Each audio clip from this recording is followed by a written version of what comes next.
Hi, I'm Diane Neubauer, and I'm here with, Reed Riggs. Hello and welcome. we are here for another episode of Conversations about Language Teaching. And today we're going with a topic Reed suggested, so he's going to lead us out into some discussion of how are you framing it, Reed? Reducing workload. I think that's the main focus, and we can call the title of this episode that as well, I think. Hmm. Yeah, Um, working smarter instead of Harder, doing yeah. more things than you have to I would to say be effective. leading into this, I've over the years of teaching, I've been teaching, I guess since 2004, so about 20 years now, mostly language. Yeah, well, I guess 2004 that is was 20 years. 20 years, yeah. Adult literacy Feels was not my that long. college job, was adult literacy and math at a adult education center in Tacoma, Washington, the Tacoma Community House. That was my last year of college there. So that was really my first time teaching. I got into language teaching the next year when I went off to China and started teaching English Mhm. in a very informal, untrained way to begin. But what I Yeah, have you heard just over the kind of, years, yeah, over the years is teachers often talking as if it's their job to spend a huge amount of time. Like you're not really, uh, you should be ashamed or you should hide it away is the implication. yeah. That a real teacher should be putting in huge amounts of hours. And when I was in China, I would hear teachers say, I put in all these hours. The students should do the work. But also, I've just heard when I've off and on when ideas of shortcuts come up, um, teachers say things. I guess it's been mainly Chinese teachers I'm working with who have said this that they should put in a lot of time. Um, Or I hear it from people who are like, well, you're suggesting these things that are about communicating with the students in class and doing things with comprehension as a real strong emphasis. So that's going to take a lot more prep time. I can just they from the outside, they're often saying that. And a lot of teachers who are new to it say the same thing, like I'm spending hours and hours doing this kind of preparation work.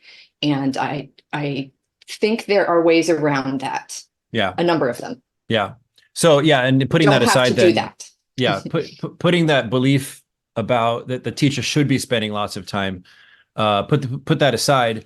Yeah, there's also the problem of most, I think for a lot of teacher training, teacher workshops, teacher education, a lot of teachers walk away saying, wow, I'm already doing so much.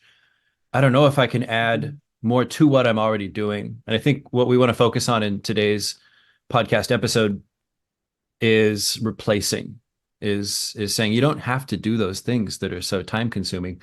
I'll talk about some things that I do. I think if you listen to a lot of our prior episodes, what we've really talked about are principles that just naturally wash away a lot of practices that a lot of teachers already do. Like when you switch to a new principle, such as proficiency being the goal as opposed to memorization of giant lists. When you switch that new principle, then you kind of look at your practices and say, oh, well, then it sounds like I don't need most of this stuff. And I've had teachers push back Mhm. and say, hey, I spent years developing these. You can't ask me to throw them all away. I did. I threw them all away. And most teachers that I talked to who have switched into more communicative, proficiency oriented, often often being comprehension based, not necessarily just focus on communication and proficiency as the goal, have thrown their stuff away and not Yeah. seen that as a problem. Yeah. And Um, it's not that you didn't learn something from that. You were learning things. And like I've tried to frame it with people that instead of thinking of yourself as I'm a teacher who does this kind of thing in the classroom, thinking of it as you're a teacher who learns and grows. And now I'm learning a thing and I'm a teacher who learns and grows. So I'm going to shift the way I practice. So I'm going to set this aside and I'm going to pick up this one instead, and try it and see how it goes. And then I'm going to keep learning and growing as I try that new thing. And I think framing it that way gets a little healthier kind of a self image, I think. So it's not that you've wasted time or, I mean, not, and you've gained something from that. Your students still did learn things, yeah, even if you think maybe now in reflection, maybe you could do something that's more effective. But you still learned, you and could so see did those they. things as training devices, such as training wheels on a bicycle or floaties in the swimming pool. You had to Um, start where you started, yeah, you yeah, didn't know. And so now you know something new, and now you're a teacher who learns and grows, and Hopefully you you're make a always new learning and choice. growing. I mean, that would be the hope. Yeah, I I want think, to. I mean, I'm yeah, still doing experimental stuff. I still teach online, teach Chinese language online, even though I'm going into a full-time um, role at a university in the fall, because I love getting to continue to tweak and try and experiment with language teaching. I'm So, super excited about my next year, and I'm not throwing away a lot of things because I've developed a lot of things that I now look at and say, "Ooh, oh, I still love this." Like I love it in the sense that it fits what I'm looking for in principle, which is students being highly engaged, students showing growth and proficiency. Um, the smaller things like reading. Can my students read? Can I give them a text they've never seen before? And they recognize and can take guesses at meaning at a lot of words that I would hope that they would still know from having read mhm. those words before. Um, Yeah. those are the little things I kind of look for. And but the materials I have right now definitely build towards that. Um, Hmm. so as we go into this, I think that we want to focus on a lot of sort of principles and also micro practices for this whole episode. Let's kind of tether ourselves to that commitment to Yep. micro things. The first one I want to start out with in principle is routines. I tried to start my year last year with routines, but it was with a lot of activities the students would not participate in. I would do things like um, I'd have a picture and then a text box, and I'd say, hey, let's fill in this text box together. What do we see here? It was a sort of picture talk. I was trying to create text resources, but the fact that I was doing it in real time wasn't working for my students. They would get off task really fast, they'd stop paying attention. So what I had to start doing was trying a lot of different things. This broke routine, and the downside was that my students didn't know how to participate because everything was new every day. Then Yeah. I started to find things that they sort of perked up. They kind of showed a little interest in, and I set those down into routines. So one of them was just starting every day with a quiet free write. It sets the tone. It breaks up the chatter. It's on task, and there's some sort of prompt. I find an interesting picture. We had a unit about weather disasters. So I would show a different picture of a weather disaster from the news, usually people in floods. That was more relevant to where we live in Hawaii, is that we can get hit with torrential rains and hurricanes. So I thought water related ones would be better. And so every day they they started to build into this system of, or this sort of comfort, maybe familiarity of knowing what to do. So I didn't have to keep explaining it. It's also something that took zero preparation. Hmm. They had half sheets of paper to write on, and then I learned for the next year to just have a notebook that they write their name on it. They keep it in the classroom. They distribute them, and I was Nice. distributing them, and then the students started distributing them themselves, and so Yeah. things They got started so used to emerging. it. They got so used to Yeah. it, and Smooths it out. Just, the thing about routines is that like students themselves will notice, hey, this could go better, and they'll either say it to me, hey, can we do it a little bit differently, or they'll do it themselves, such as passing out their own notebooks. Like I never had to say it. They often start to comment and say, can we make this little fix and that, which again reduces workload for me to have to think too much. So yeah. I think I'm gonna spiral around routines for this whole episode because there's so many more little Yeah. micro practices that I can. Yeah. I wrote some notes, but Do you want another kind of a routine oh for sure, starting class? Because yeah, I would do that too. So typically with, and I was teaching more beginning level, you're speaking of students with more background and other teachers' experiences. I often had students who had some other language, but they were new to Chinese with me in the case where I was at the high school last time I taught there. And what I do when I teach adults and teens online, I typically start with two things. Once they have at least a little bit of language, and I'll just introduce them slowly, and we just kind of build this, and it's a routine every time we start class. I'll ask them, how are you? And I have a little sheet that has a list of a few words, just one or two things. Like if for Chinese, it'd be um, building words like 很好, 还好, 不太好. And these kind of simple things, I'm great, I'm so, I'm not great. And we can build it like I'm busy, I'm sick, I'm tired. And as so you can do the same routine in all these different levels that you have. The same practice is there. You're building a list of words that you can leave on the wall all the time. And you can point out to the beginners, where those start from. So how are you kind of as routine? And then I call it calendar talk. Sometimes different people do different things called calendar talk. I would literally show an image of a calendar from a Chinese setting because I was teaching Chinese. And we talk a little bit about what day it was. Maybe something was happening. Maybe there's a holiday that one of the students is observing. Maybe it's a Chinese community's holiday or important event. And we might speak to that a little bit, depending again on the flow of it and that kind of thing. But pretty much every day, those two things.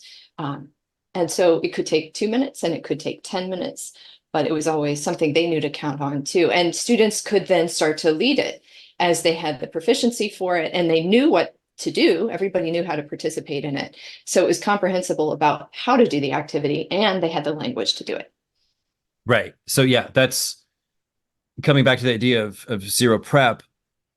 I've heard teachers say, I've tried this, I've tried that, I've tried this. They'll list all the things they've tried. I'm afraid my students are going to get bored. So can you name anything else new? And there seems to be this general fear of, I'm afraid my students will get bored if I do something again. And so everything needs to be fresh and new all the time. And what I see with my students' response to routines and with what you're saying, and a lot of very experienced teachers who have done very routine things, I think that there's some middle ground between doing an identical thing every day for too long. You know, greetings are quick and students know it's passing. And they also know they know from their real lives that greetings are normal. And so they have no reason to protest a quick, we call it temperature check. When it's not for the language classroom at my school, it's an advisory connected thing about teaching social emotional learning and keeping students feeling good and welcome and community oriented. So teachers are advised at the start of every class, whatever subject, science, math, do a little temperature check, a quick little, how y'all feeling? There's a big color coded chart with all these emotion words on it. And just go around the room and calling people, how you doing? How you doing? How you doing? I think they go individually through all the students. Really? I actually would feel a little uncomfortable with that, but because I don't want to put somebody on the spot. Yeah. I mean, they don't have to share. There's a lot of, or they can hide it in a group. I guess I would tend to be cautious, I guess, about having somebody have to say to the whole classroom. Yeah, I have had students come to me before class because, like, they're like, "Look, my grandpa died this week. I just don't want to be called on in class. Can you just leave me alone today?" And I'm like, absolutely. I'm so sorry to hear that. And then we move on. But so that's why I'm thinking of those kinds of situations. I wouldn't want a child to be called on. No, of course. Yeah. I can think of two problematic times. Teachers would, I was seeing on Facebook teacher groups, the teachers would have their students line up outside and then do some sort of check-in with the teacher to go in the classroom. And I started doing that as like my next thing to try because nothing was working at the very start of my first year last year at the school. And so, of all the different things I was trying, one was to just jump outside and have quick little fun interaction with everybody. And I've shared the story with you and I won't go into the whole story, but one student, it turned into this escalating thing where I had to send her off to the dean and we were both pretty emotionally shaken by, like, she was avoiding me. I was trying to just follow through with this activity. She went in the classroom. Her voice turned very sarcastic. I was sort of, what's the word when you're overthinking and thinking everything's going to be terrible? It's sort of an emotional breakdown, catastrophizing. So it's just like, I could not imagine the lesson moving on from there with her still in the room. And so things turned heated and kind of broke down. And I was like, you got to go to the dean. And so she left. I wrote her a little slip and she left. And I learned from that moment, though, I was like, oh, I was trapping her. Yeah, as teachers, that's the nature of our classroom is we trap students, but you could be less trap-like if you allow more options and don't call out everybody. So and another one we have where power and they know it. And it's our power is given and necessary for the class to run at all. And students want it to be there. The sixth grade class that I was subbing about a month ago, they're pretty known and pretty routine into their own created routines of being disruptive and rude and sometimes those can abusive, be routines sometimes too. but it's their routines. and they derailed the lessons constantly. But when they all left, and one of the A star kind of students stayed behind, his teacher and I were talking about how the class can be unruly, and he stuck around and he said, I really like it when you get the class in control, because he wants to learn, and because I think most people they're there for the institutional reason of learning. And when the learning is not happening, they're like, can the teacher take control? Because that's your job. Like, can you? Yeah. So the control is not a bad Yeah, they thing. resent it even when they are themselves sometimes the troublemaker. Even when I it's the find. troublemaker themselves, they say, oh, I hate that class. We don't do anything. And it's like, but you caused the trouble. Yeah, but the teacher doesn't stop me. The teachers are looked to as the person whose job it is to keep control of the class. However, it can be an overstep when a student needs a little It's space, demanding. and Mhm. yeah. So, okay. Yeah. Coming back to minimal prep. Um, you said something about having it up on the wall. That's another thing. That's my next step for next year, is instead of relying on my slides, which appear and then disappear, they're there when I plan to have everyone focus on and use them. You know, have vocabulary for a certain picture, vocabulary for a video clip, vocabulary for a check-in at the beginning of class. I'm going to move those things onto posters on the walls and have them kind of grouped by maybe topic, like a topic that we have in our classroom, not topic out in the world that we're imagining would be words you'd say, but things we need in our classroom, such as a poster for coming into the classroom and the kinds of greetings we might say. Yeah. A poster for writing conventions, because I have my students do free writes, and they need to know these certain connector words and opening words and closing phrases that they're going to use constantly in their writing for the IB exams. And I often end up having to go find a document and open it.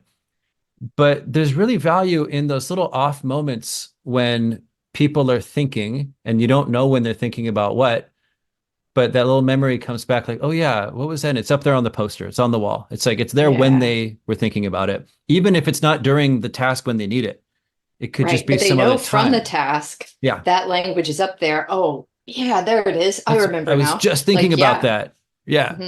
Yeah, it's really cool. I So saw having that things too. on the I had a wall. lot of posters on the wall, and this would be something that we could link in show notes. I have a video tour of 3 of the classrooms that I had, and all of them had board walls or posters with different words on it like that to help the flow of things be more target language oriented, and to be a resource for students to draw on to. Yeah.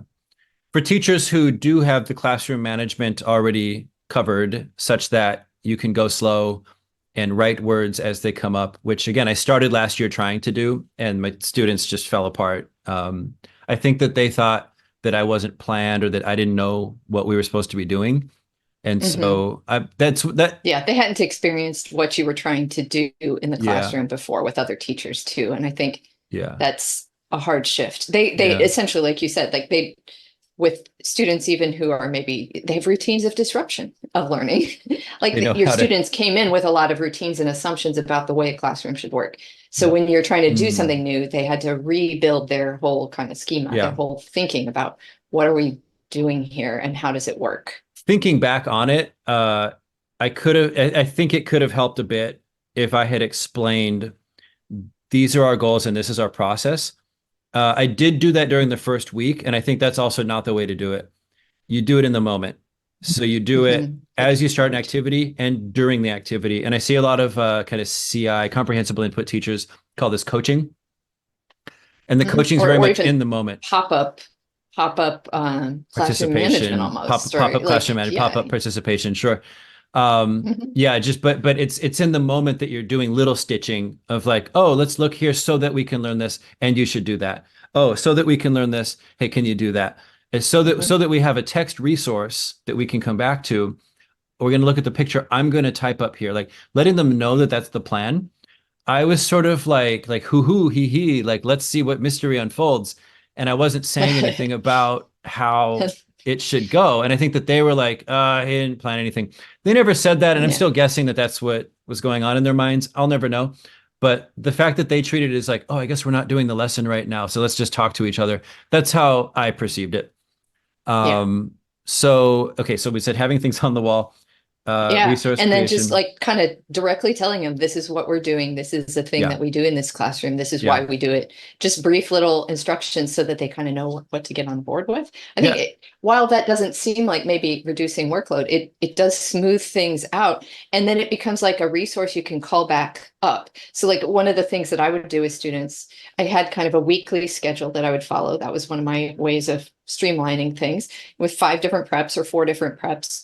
And so they would know the first 2 class meetings of the week, we would focus in on certain kinds of activities. They got to know the names I gave these activities. So I could ask them, do you want to do this, or this today? Uh, We need to spend some time really focused on oral comprehension. That includes a few new vocab items. So which do you all prefer? Okay. Okay, we'll go with that one. That one works for me. Or I could pick, sometimes I had a particular resource that demanded a certain kind of activity, but often students being able to they get the streamline of the routines and we could just kind of move more quickly. And it gave them a sense of ownership of what we did do.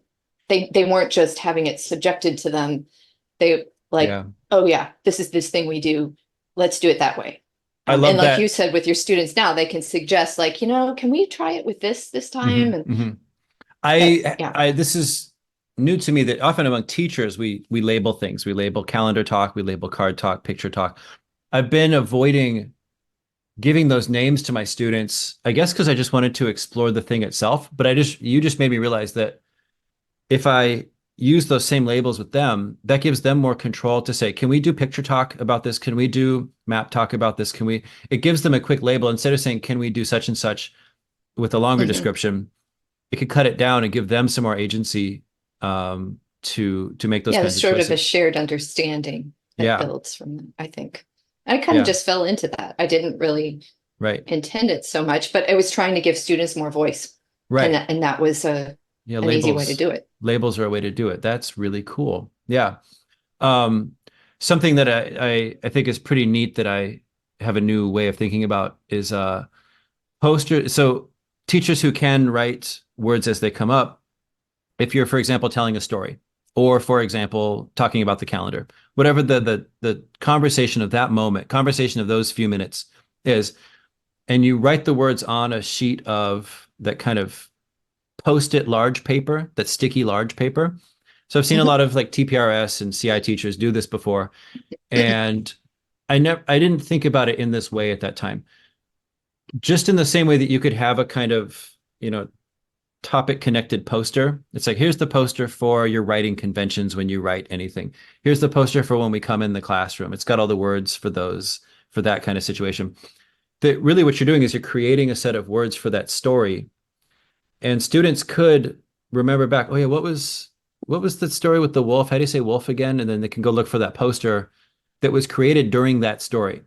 Or yeah, how do we say birthday again? Came up when we talked about the calendar. Oh yeah, there's that conversation. Like it's literally that conversation on a Yeah, poster. it's like prompts based on words that arose there. So they needed to put it all together into a flow of paragraphs and lines of Yeah, dialogue back and forth and things. yeah. But those words and phrases can really They're prompt the they're memory. they're coherent. They connect with each other for the people that were present for that story.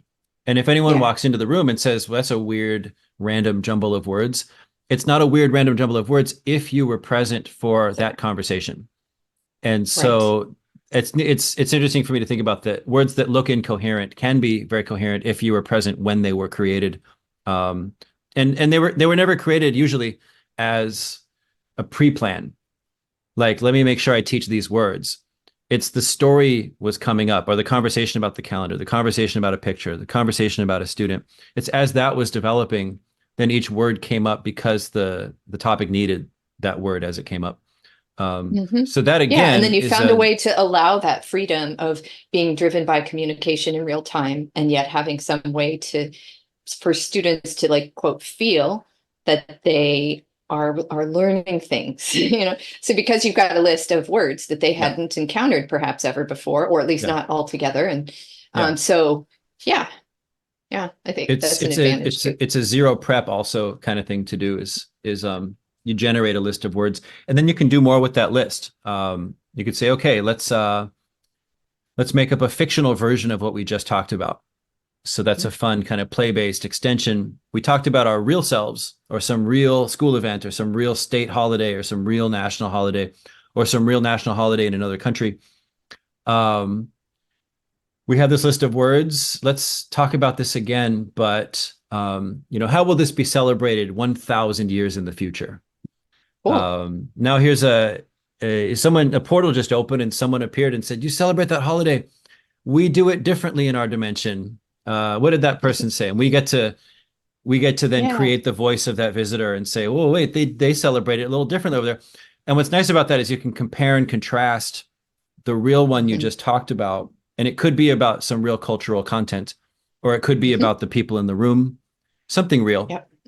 But then, as by making fictional contrasts, you end up reviewing and paying close attention to that real information as you create parallel fictional things. And so that's Right. another zero Right. prep. So you're learning cultural stuff, and then you're also making every student the expert because you're building on their imagination and their creative ideas. And so, like, anybody can contribute new ideas to that. You have to learn about each other or about the world or target language communities when you're getting that kind of content. But when you're doing that kind of play and imagination, you're getting them to do whatever.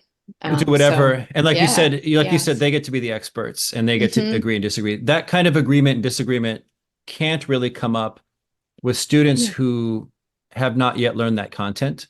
Right. And even if the conversation is about one student's weekend, that student is the only expert in the room.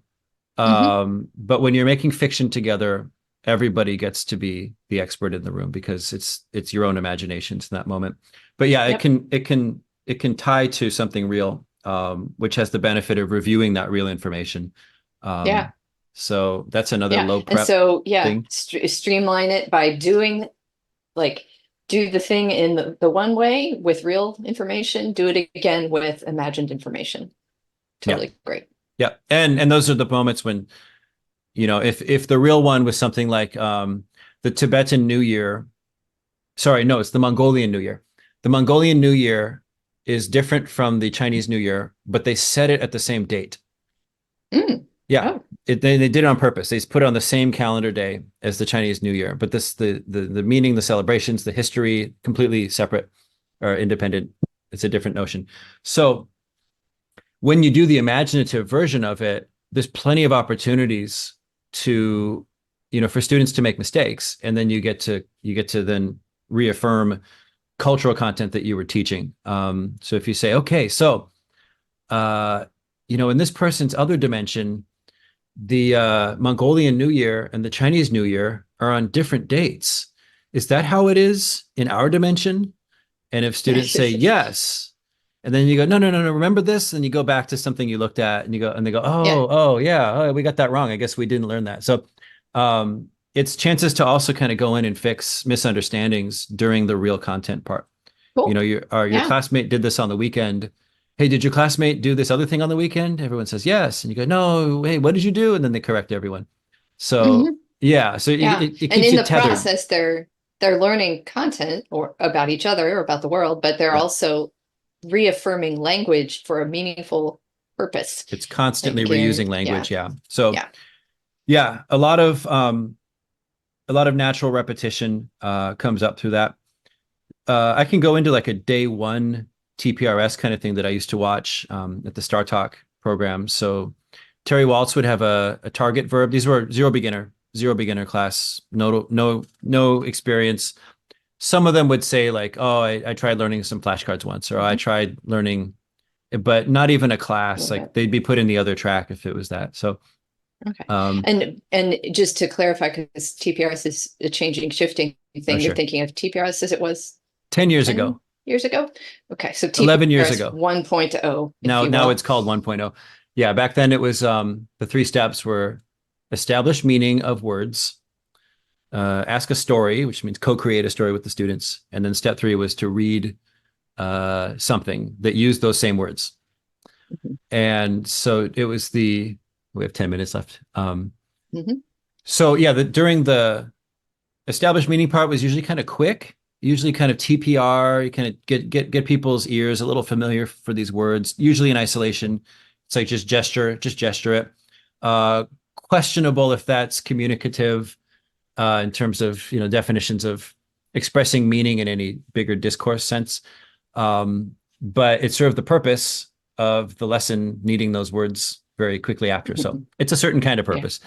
Yeah. Then asking a story was, the teacher that I was watching would talk about this as hammering, like just you're hitting those target verbs as many times as possible. However, it was always in service to a story, and it was always in service to a story that the students were invited and even pushed and pulled to contribute to. And so the story was built around the students' shows of interest. If they all laughed, then the teacher would take that as a go ahead. And if they did not have any response to something, then the teacher would say, okay, that's boring. Let's try some other idea. So, and students could shout out ideas as they did that. It was a routine because it was the same activity every day, story asking every day.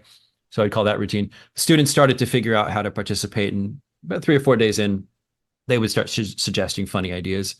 The first couple of days was very much teacher led. Like, we don't know what we're supposed to be doing.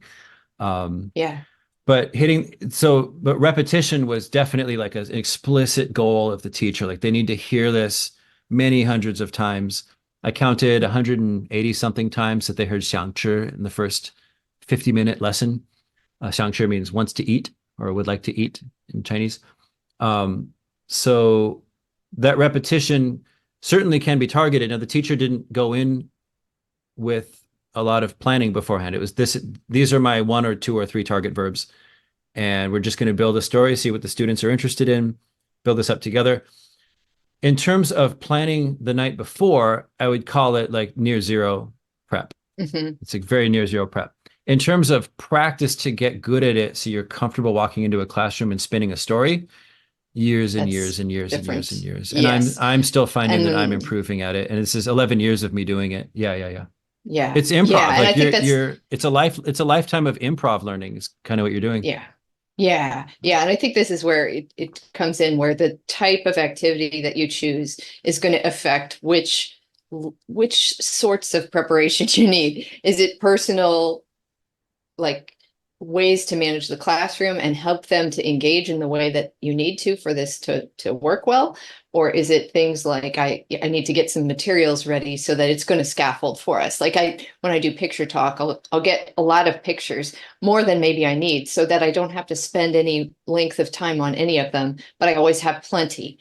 So if this one doesn't seem to draw interest, then we can go to another one, and we'll go and see and how are those students involved in it, and if they seem to want to go with more, well, then we might only look at 3 pictures in 25 minutes, but I had 12 ready because I might need them. So it's like, to me, that's like worthwhile prep, to have that sense when I walk in the classroom of confidence, like, I've got plenty to do here today, no matter how it starts out, no matter what kinds of student responses I get. I know I can work with that. So I imagine a sort lot of of teachers, I think what a lot of the things we're suggesting too are mostly somewhat natural. Even when you're targeting a verb, other words come up around that verb that are not your targets, and they come up because the story kind of needs them for the moment. You write it up on the board, you point to it, but you don't try to hit that repetition of those.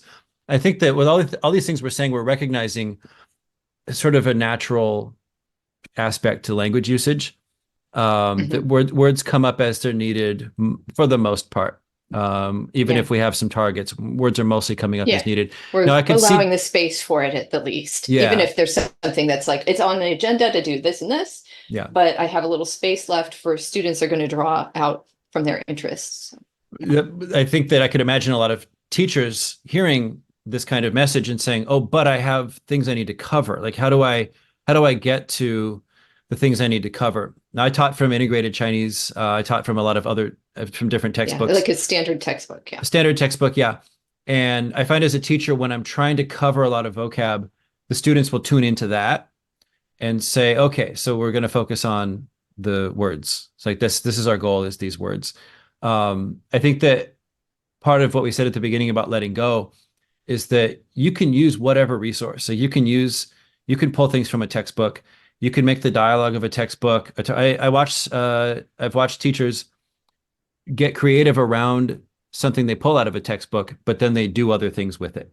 And so to Yeah. think that you have to cover things in a lesson, I would say that this is one of those principle shifts that we're kind of emphasizing here, is that part of the reason planning is hard is because part of it comes from the stress of thinking that you need to cover very specific Mhm. things. And teachers, in response That's to that, true. will often say, well, they have to be ready for the next teacher. They have to have covered all this vocab and stuff. Um, I don't want to get critical about that right now. I do have criticisms, Yeah. but what I would Yeah. say is that, yeah, Mhm. Yeah, go ahead. Go ahead if you had well, a thought about it. My yeah, thought yeah, was mainly, I, is the next teacher like let the next teacher be concerned about if they expected that by quote covering the students are going to actually retain all of that. right. That's not how this works. We're building proficiency, I and know. this is piecemeal, and Yeah, it's yeah, slow, and it's a little messier. And so if we're building real language skills that are lasting, they're acquiring language, they're able to use it without rehearsal, without constantly reviewing vocab lists. It's yeah, in their minds, they're building it. That's going to position them way better, no matter what kind of lists of vocab that next teacher really wants. If they right. have language in their mind to draw on, Yeah, they're in a very strong place. They can study and learn 10 vocab items a day if their next teacher wants it. yeah, Um, but if they have nothing in their mind and it's just constantly trying to build little pieces that just kind of fall apart, yeah. there's no structure of language in their head. That's, It's, yeah, yeah. And what Diane and I emphasize is that it's through exposure to language and use where you're able to connect meaning to form, like you're able to connect word meaning and also topic level meaning, discourse meaning, yeah, yeah, to words, and having lots and lots of experience with that, much like how a swim class would really gradually build over time, whatever swim skills you have.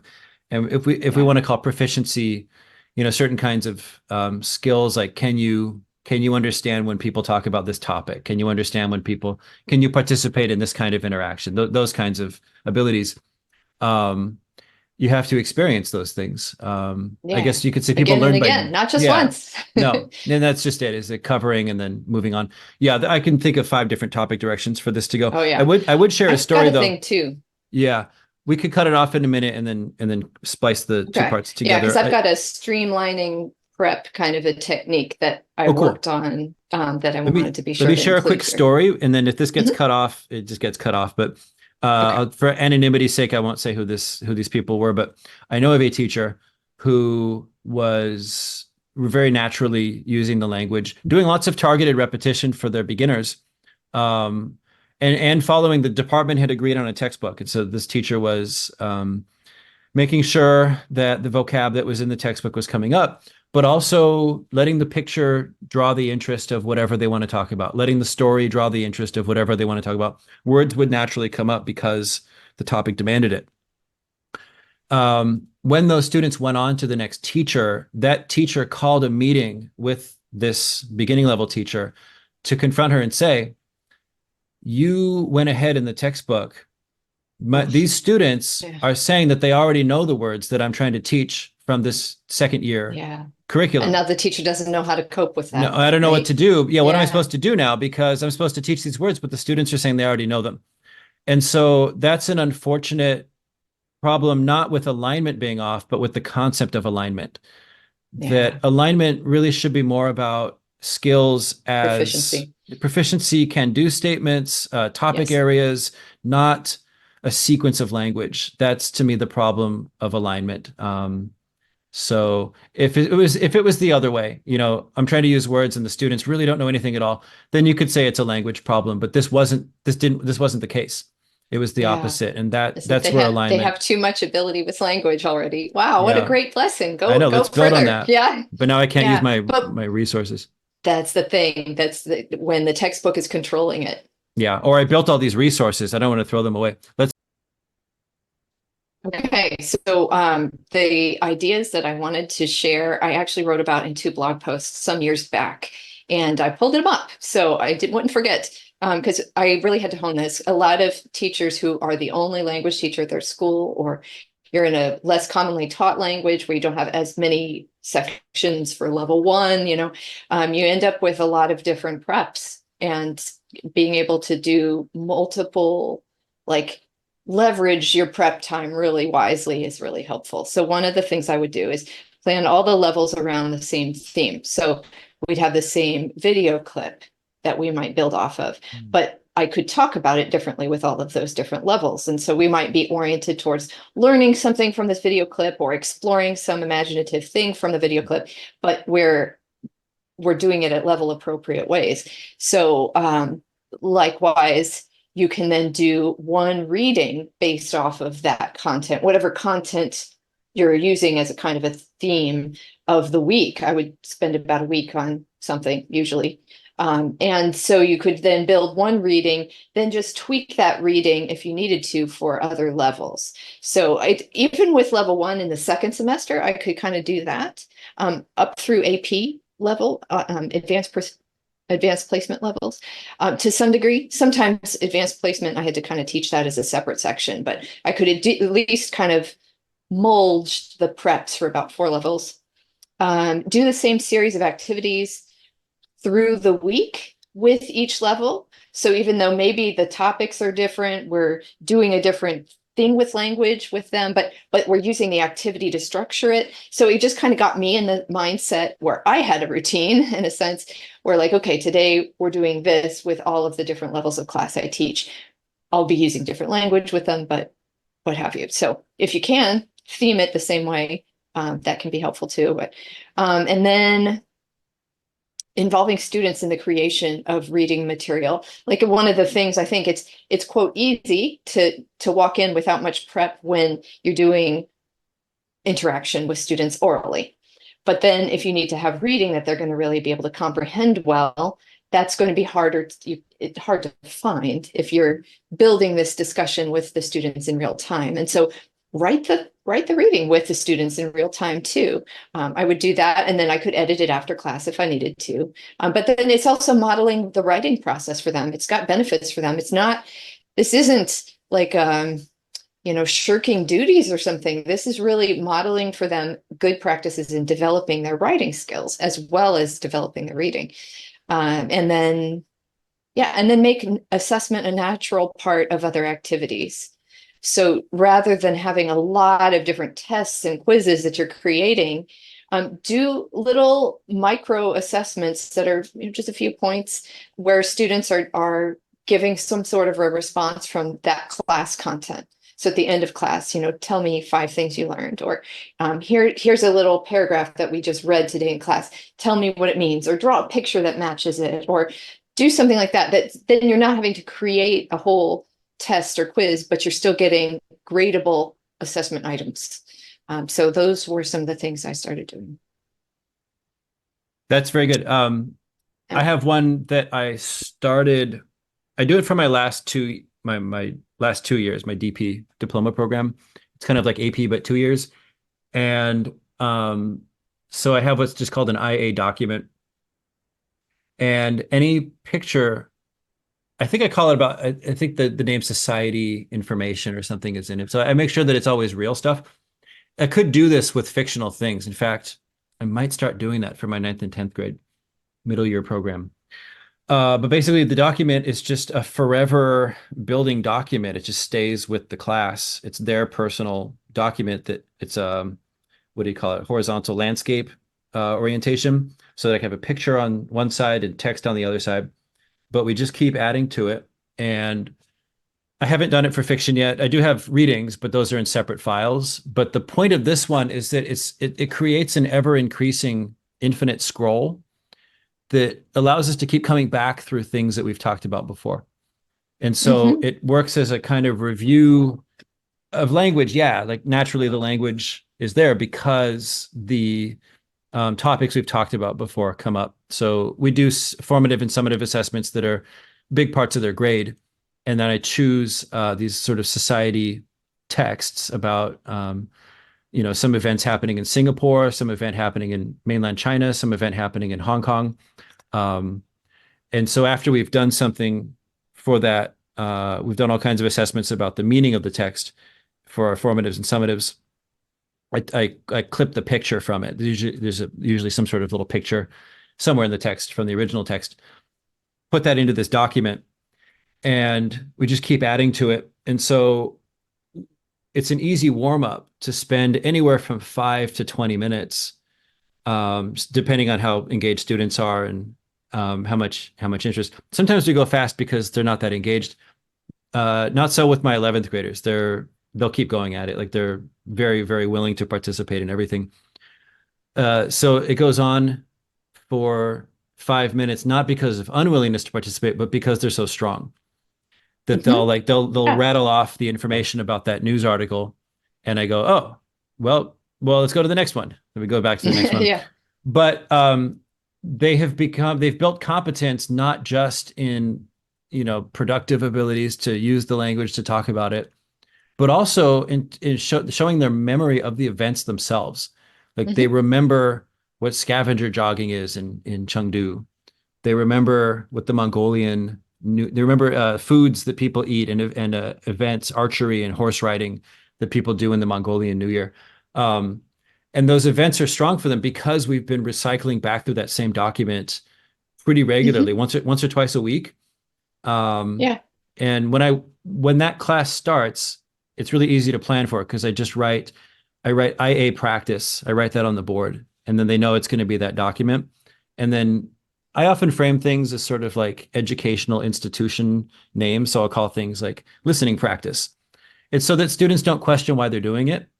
They know that they're there for the goal of learning. And so, but then within that, then I start getting creative and fun and building personal interest and building community and doing all these things. I think that if I made that the label, they'd be like, oh, well, that's all They well would and fun, see. but what happened to the learning? Like, aren't I supposed to be here to learn? Yeah. Like, what's going on? Yeah. They see You've described themselves your as students students. as so very oriented towards grades and testing that That's right. like more than anybody I've ever heard talk Okay. about their students, to be honest, So that's ever, my context. anywhere in the Yeah, world. right. Yeah. Yeah. Yeah. But So I think I they're do relate. outliers in a way, but I do yeah. relate that if Nan has brought me to yoga classes, Nan has brought me to And Non is your uh wife, just to Nan is my clarify for wife. the Yeah. audience. Yes. Yeah. My wife has brought me to yoga classes. My wife has brought me to fitness places. And if at the beginning of that, if they said, hey, let's just build community, like let's just take some time to just like, get to know each other, I would want Yeah. to It leave. doesn't feel, yeah, doesn't feel I'm like I'm paying you for this thing that right, I'm I'm not there supposed for to get that. from this. I'm not there Mhm. for that. And if I sign up for Yeah. But they're language probably tutoring, folding it in. Yeah. if it was folded in, that would be fine. And I might walk away saying, wow, they really build community and I love it. But I wouldn't want it Yes. put up on the The surface as the irony. label of what we're doing. Yeah, I'd want it to be secondarily a supporting thing. And for our language classes, it's crucial that students are participating, and it's crucial that they feel safe. And to build that sense of safety and participation, you got to build community. Like you have to let them know that they're safe with each other. But I wouldn't put that as the front label. Like, hey, we're Yeah. building community right now. What happened to the learning? I'm here for language learning. So I put that front Right. label learning. If I Yeah. call it practice, it's just to get them to buy in. But and it might not be for other people that would feel that way. But yeah, I don't know what I would feel is like if I signed up for like Catalonian language classes. Would I prefer the word label for some activity we're going to do, or would I prefer the word um, confidence building? I don't know. Like something more Mhm. like social emotional Yeah. The versus the social emotional gains institutional. from this thing. Yeah, yeah. I don't know what I would want as the Yeah. front label. I'd almost Yeah, I would prefer. say probably in most K to 12 schools right now, you're going to want to avoid the touchy-feely Yeah, kind of true. labels on anything Yeah, because those have been challenged, yeah, unfortunately. yeah, I think they're really important, but teachers can still have those very clearly in mind as they're yeah, working with real people in their rooms yeah. and want to help them feel safe and It's good to talk about it, but as like, hey, by the way, also we build social emotional resilience through this, or we build community Mhm. through this. Like I think that people like it when it's tacked on. Um, Yeah. but yeah, so Huh. it saves me a ton of time to just write. IA is the internal assessment. And it's an oral exam that's 15 minutes long, and so I just write IA practice, or sometimes I'll write listening practice. As a quick label, I do that, and then when we get into it, it becomes very fun and community building and creative and things like that. Yeah, Hmm. I Yep. think that's Let me see what I have here. Oh, Those mental are the, load. That was part of it too, is that yeah. routines reduce mental load for me. Yes, But routines do. I would say also if you have the opportunity, this did not always work for me, but student jobs as well. So you hmm, have a student who's managing the light switch for you when you need dimmed lights, or turning them on when you need them, or a student is the one who passes out the papers, or there's like people take little pieces of the routines that the teacher has to do and has to remember. I've heard of a teacher, it was Annabelle Williamson, I think, she, said that she had a student she'd assigned the job of tell me where I put my marker, because she'd yeah, yeah, walk yeah, around yeah, and she'd yeah, forget. And yeah. like a student would, you know, and just little things so that you have a little less mental load. And it's good for the students. It's again, it's this is streamlining is can be very good for the students because they're getting ownership and they're getting involvement in ways that are really contributing to the goals of the classroom. So I've gone off and on with classroom jobs. When I started, I made a list of them. I had all the students sign up, and then I ended up just never calling on most of them to do those yeah, jobs. see, And so, I find they have to organically kind of emerge. yeah, Like, they have oh, to we have this emerge. thing that we need in the classroom. I do know other people who've assigned jobs to every single student, and it's a class of 42. But they For me, though. managed, wow, yeah, For yeah. me, though. Yeah, for me, that actually became the problem that I was Right. trying to solve. You Well, I know, had students at the end in their evaluations for my one of my earlier university classes where they're always they give feedback at the end. Um, some students said I was given a job and I never got to do it. I wasn't sure what I was I supposed to do something? It left me feeling unsure, like, who yeah, was I supposed to wait for the teacher or not? Like it actually added a problem that yeah. I didn't know about until they talked about it. The one that came up recently, students when I want them to name silly pictures so that we can build something fictional and imaginary, students will get into these like entrenched disagreements about the name of the character, and it would Mm. derail our activity because the name of the character is not even in Chinese, and I end up not using much Chinese as we're trying to figure out the name. 他叫什么名字? Yeah. I'll ask that over and over. What is he called? What's his name? Um, but that's not very complex language. It's just we're Right. not using much language other than my repeated. What's his name? What's his name? Is he called this? Is he called this? And it goes on way too long. So I said, I'm going to assign a name czar, and the name czar Hmm. resolves those disputes. And it was actually my student who Yeah. I had that problem with way in the past, last year, who, I realized I was sort of making uncomfortable by trying to talk to everybody outside of class, that student, uh, volunteered to be the name czar. And so I was like, cool, Hmm. great participation. Awesome. So Yeah. now whenever there's a dispute, I go, name czar. Oh, Ming Huang. Ming Huang is the Chinese name I Ah, made up. very Ming, nice. Yes. Ming Yeah. is name, and then Huang is like Huangdi is the emperor. And so it's Yes. the Ming Huang. Well, Shah Huang is a czar, I think. It's Okay. like Czar From Nicholas, Russia. Yeah. Russia. I think that's a Shah Okay. Huang. I think Shah is from the sound of czar. Hmm. So it's the czar it's the czar emperor is the czar. Yeah. So yeah, names are. So very real to your own classroom, this like very Mhm. specialized Yep. role. Yeah. Yep. And then I make a big giant. I cycle through AI images on my phone until I find something really dramatic. So this one looks like an interdimensional, uh, like emperor in like giant robot armor sitting on a giant throne. And then I have Oh, names are in this sort of like brutalist block lettering at the top. And so when we chose the person, I had this picture up. I was like, 谁是明皇?谁是 names are? Who's the names are? And I had us vote. And so yeah. I don't always pull up the picture anymore, but it was fun to introduce into their imaginations this sort of Yeah.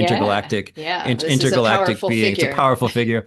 The other one is my banjang, my guy that Hmm. has us stand up and salute the teacher. It's a Chinese cultural thing that I see most Chinese teachers do in America because Chinese teachers in Chinese speaking countries do it. But yeah, rise, it says Qi Li is rise, Jing Li is salute. Everyone kind of bows and says at the beginning of the class, ni hao lao shi. Was it? Lao shi hao. Lao shi hao. Yeah, lao shi Usually, hao. yeah. Yeah, hello teacher. And then Yeah. the teacher says, 同学们好. 同学们好,请坐. Hello classmates, Hmm. please sit. It's just and they've gone on to And other it's cultural. teachers who have come back to me and said, students love your class. And I say, oh, what have they said?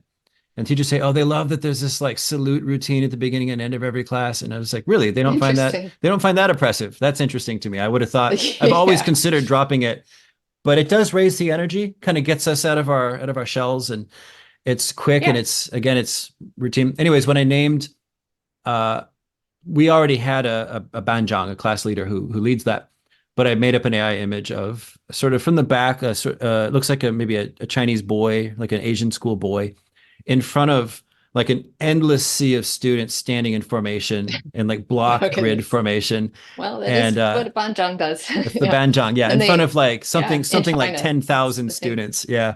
So it was an AI generated image, then I kind of cycled through till I found one that looked dramatic, but it adds drama, it adds a sense of dramatization and drama elevation, I think, Yeah. to the class jobs, is to be like, that's you, like this is Yeah. going to be you, this Yeah. otherworldly imaginative thing. So And to pull this back into like reducing prep and workload, that was a workload choice where you added it, but its payoff, I presume, is really powerful in streamlining. And so it's like this, was it worth my prep time yeah, for that end? Yeah, it sounds yeah. like it sure was. So I wrote a blog post about this a couple of years back, maybe 5 or 6 years ago, about defining leverage, because we have high leverage teaching practices. And I often see things where I go, that's high leverage, like, ooh, and I had to define that feeling that I was getting. Why is that high leverage? And I think it's about effort in versus outcome out. And so if Yeah. the effort in, which could be measured in terms of time spent, it's a really easy way to measure effort in. If it's very low, it's very small, and then the outcome out is very large, then that's very high leverage. And if you put in the same amount of effort in terms of time and you get less outcome out, then it's just relatively lower Mhm. leverage.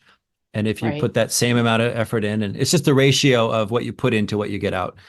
And Right. so there's certain things like, um, having a target verb that you can build an entire story around, that's pretty high leverage, like really high leverage. If you can put in zero prep and get a whole lot of engagement, language learning happening, that's even higher leverage.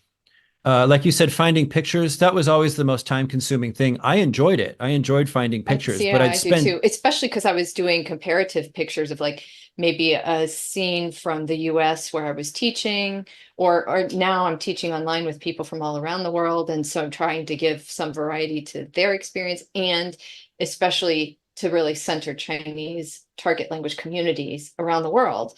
And so for me, it's like, oh, I'm learning and seeing these things too, but I know I'm introducing culture. And so it yeah, was all good. I kind of like that kind of prep. yeah, the process, sometimes I'd Wasn't spend that much time. like an hour and a half, 2 hours sometimes, but Ooh, okay. it I'm talking was, 5 to 10 minutes. oh no, I would be on Google I don't spend that Images, much. spending a Oh lot of wow. time, but it Yeah, was, no. but it also sparked my imagination for things we could talk about that I had not yet thought of. And so there's a lot Hmm. of almost like professional learning coming Hmm. from myself, being inspired Yeah, by these pictures. One came up one time that was, that's a good point. yeah, oh, real quick, I'll say, I was looking for Chinese homes and I kept seeing homes that looked like standard American apartment, like white wall, normal dishes. And I kept thinking to myself, no, no, no, no, I want like a Chinese one. And then I caught myself. I was like, why am I looking Mm-hmm. for stereotype pictures to teach Mm-hmm. culture? Isn't it important that we're To aware show what it of really actual is. life in China, that a lot of it looks indistinguishable from life here, like that? So I found a picture Hmm. that was, and then we got to ask the students, I just asked them, where is this? And we got into a little discussion about, Hmm. hey, homes around the world can look like homes anywhere else. That should be a Yeah. part of cultural learning, not just the Yeah. distinctive differences. Yeah. So, but Yeah. that picture search, I would say it's less high leverage than other things we could do, but it's worth it to me still. It's high Yeah. leverage enough. Yeah. And building on that, I was thinking of things where if I need to read something in Chinese to just determine like, in what way, or if at all, I might draw on this topic or even this exact reading or article or website or film or TV show or something, like if I'm reading or gaining those things, then I'm building my own language proficiency. So that's a good goal in and of itself. And then if I can then use it in preparing for lessons, all the better. That's great. But it's not wasted time if I can't use it for class. Like, so Right. that to me, that's another like a good choice Yeah. thing. Yeah. If I'm getting, word on the internet is saying like, this is a really great TV series, well, let me check it out. And Yeah. yeah, I I think have with a ended lot of up these using things, things like that way. if your question is, which of these should I start doing? Which of these should I not do? You won't know until you start doing it. Like you can get good ideas that sound good that end up not working for your context or not working for you. And you are part of your context. So I'll just call it context, which includes you as the teacher. Yeah. So you really just have to start trying things. And when you see your students either engage with it or have potential to engage with it, maybe they have to do it a few more times before a routine builds up. Maybe you think that the learning was good, even if the students didn't like it. And then over time, they start to get into it and they see that they're learning from it. So they start to buy in later. That could still be worth it. Maybe something that we mentioned today or you hear somewhere else was said to be high leverage, very little time put in. And then you do it and it's just burdensome because your brain doesn't work that way or you don't like it or it's just something. Then don't do that. Like, don't do that thing. It's like you have to tailor I like to these think things. Of like give things 3 tries before you've concluded it's just not going to work, rather than it was like I was trying and I wasn't sure, or the students weren't sure, or but if after 3 times and you still feel like nah, then I don't think it's Drop worth it. it. So, Yeah. I've dropped so many yeah. things. I've tried so many things and dropped so many things and I'll keep And trying new things. if it's a real bomb the first time, maybe you have to do major modification before you try it again too. So that can be. Yeah. Yeah. I don't think I have anything else on my I'm all list. good. Printing was one. I do end up printing certain things. I have a split sheet. It's for them to do partner drawing where they run off to look at a picture that I've printed and cut in half on different walls where they can't see the partner's half. And they come back and have to describe. And then it's in the margins where I have the key terms that they'll kind of use to describe the picture. So it's like a thing that they are used to using this document to do this kind of thing. Yeah. Yeah. So it's low prep because I don't have to make that document anymore. I run off some quick printing. I've got it ready. As soon as they see it, they are familiar with what to do. I don't have to explain it. What's nice about that too. Rubrics are like that too. Rubrics are like that too. I find that use the same one all the time.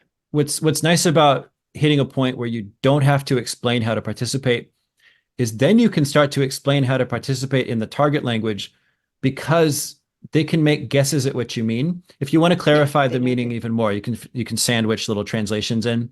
I do that off and on, but it doesn't interrupt their participation to use the target language compared to if it's new for them. And then using the target language to do that. Both the idea of the thing you're trying to do and they're maybe hearing it for the first time in the target language. So they've got new language, load. New meaning. Yeah. New language, new participation requests. So it's too burdensome typically to start with. And I guess in that sense, you could make modifications gradually. No, I find that any new little, it's a little bit of a sand trap to do anything new ever, where you're going to stop and explain what the difference is. And students either were listening and didn't get it, or they weren't listening. And you end up explaining it like for every single student, it seems like. And that's, to me, the value of routines is that you get to do that less and less and less. You get to just jump in, do the thing. And then that allows you as the teacher to use more target language in that sort of natural way where there's not a problem with being less comprehensible. Yeah. That's good. that's what I've got. Yeah. Well, thanks, Diane. This has been fun. Yep. I'll see you next time. Okay. See you next time. Thanks for listening. Bye-bye.